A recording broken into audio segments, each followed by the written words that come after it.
Welcome on in to Thursday Throwdown. I am your host, Spencer Davies, where we talk about wrestling in the WWE and go over Raw from the past week.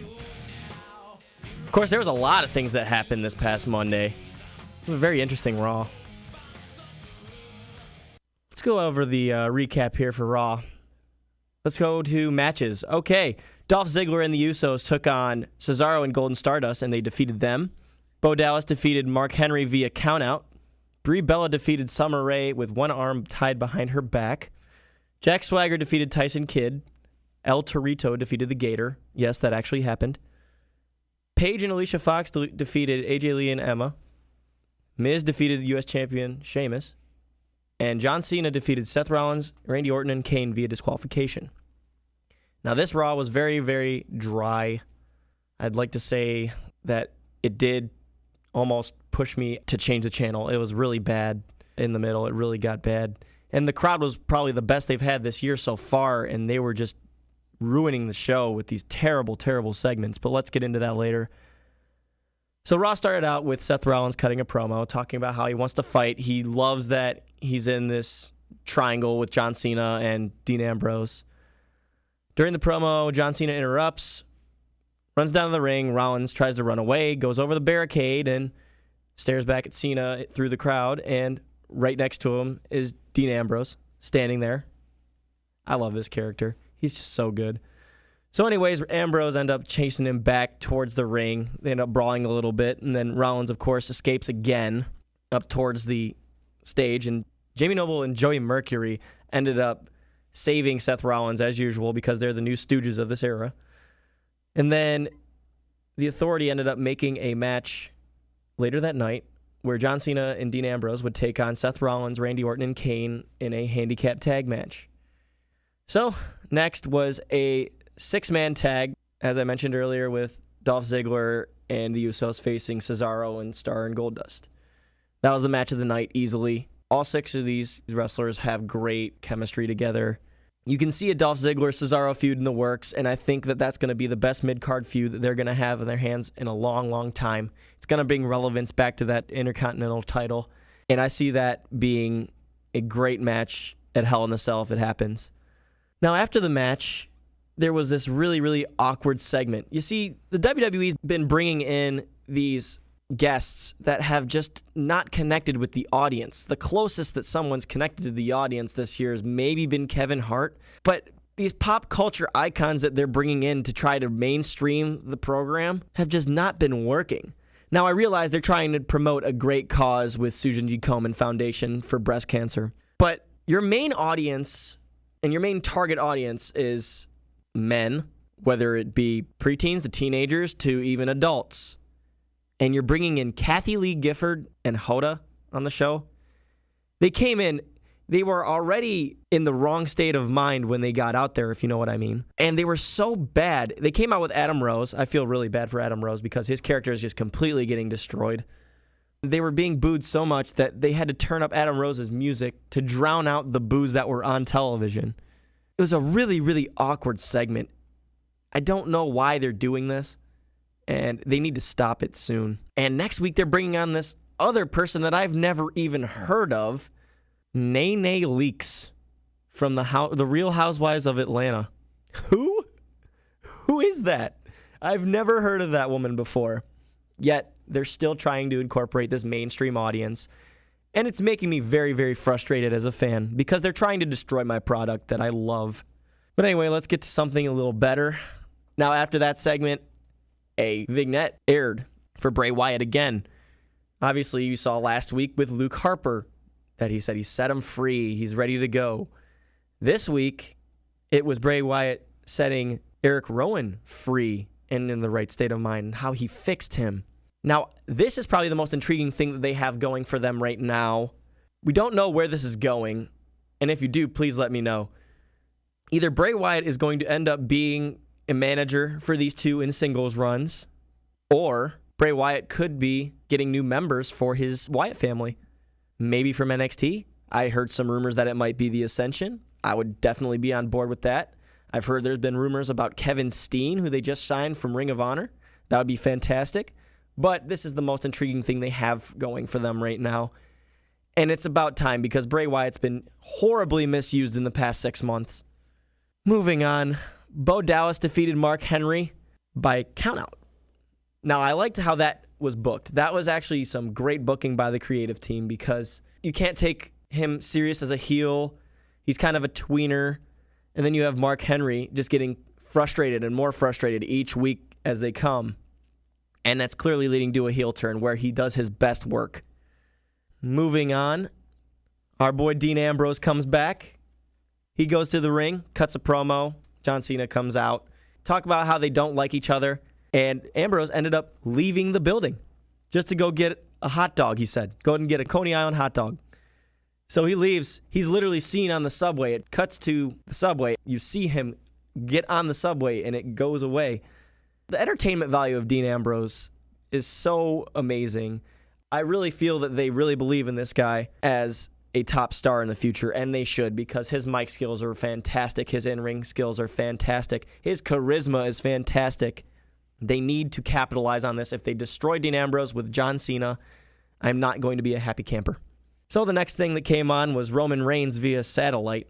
He was talking about when he was going to return, talking about his surgery, and he said it's going to take a couple months, maybe even 3 or 4 months. I wouldn't be surprised if he ended up coming in the Royal Rumble, but he's going to be a big player no matter when he comes back. He's going to make an impact, and they really need him because there's a lot of bad things going on in WWE right now, a lot of bad breaks and a lot of bad things going on. Next segment, Raw advertised Rusev and Big Show as a match that night before the show started. But due to some claims from some people of Russian descent, they came back and said Big Show is going to have to apologize. And he did on SmackDown. He apologized for desecrating the flag. So they ended up canning the entire match. So Rusev and Lana come out. Lana cuts a promo on the Big Show talking about how bad it is to be an American, blah, blah, blah, blah, blah. And out of nowhere, Brooklyn goes electric because the most electrifying man in all of sports entertainment in Hollywood comes back. Yes, The Rock came back to stop Rusev, to fight for America. I thought that was brilliant. As a child growing up watching WWE, you did not have social media. You did not have computers to post spoilers just like all these dirt sheets do. This was a classic, wow, I can't believe he came back. Nobody knew about it. It was not predetermined. It was a out of nowhere, man, The Rock came back. That was awesome. I miss those moments in WWE because when you spoil programming, it's just not fun anymore. Yeah, Brock Lesnar's coming back because of his contract. Yeah, Chris Jericho's coming back because the dirt sheet said this. Yeah, Twitter spoiled this, blah, blah, blah. No one knew that The Rock was coming back, and they kept it such a great secret, and I thought it was brilliant by them. It completely revived a very, very bad show, a very, very bad Raw that was happening, and the place exploded. I had never heard a pop like that in a long time for a superstar, and that just goes to show you what kind of superstar The Rock is. The Rock commands a crowd like nobody else. He cuts a great promo. He ends up doing his little comedic routine, but at the same time, he's a serious superstar, and there's no other superstar like him, and there's never going to be. Now, where's this going is where you really want to know, because what happens? Does The Rock end up facing Rusev down the line, maybe at WrestleMania? I'll tell you what, though. Rusev, I'm buying him as a top heel if if The Rock gave Rusev a rub like that to that young of a guy, he's got to be for real. He's got to. There's no way that company doesn't believe in Rusev. And you know what? I was growing tired of him, but if he gets in a feud with The Rock and he shows that he has what it takes to be that top heel, so be it. They were shoving Rusev down our throats, and he had some very, very boring feuds, and I mean boring feuds, until about Jack Swagger maybe. But this Mark Henry Big Show, this garbage, was not getting me into anything. You insert The Rock, you insert someone like The Rock into there, that completely changes what you think about the character. So I'm excited to see what Rusev does with this opportunity from here on out. Now, if this feud doesn't go further, I don't know where Rusev goes from here. Maybe he continues his feud with Big Show. But I will say I see a feud with him and The Rock in the future. I'm guessing it's going to be at WrestleMania. So, other things we're talking about here. I don't like total divas at all. And if you do, I'm sorry. You're not a wrestling fan. You are just a casual fan, I should say. I don't know why they're incorporating reality TV into the storylines. It is making me very, very angry as a fan.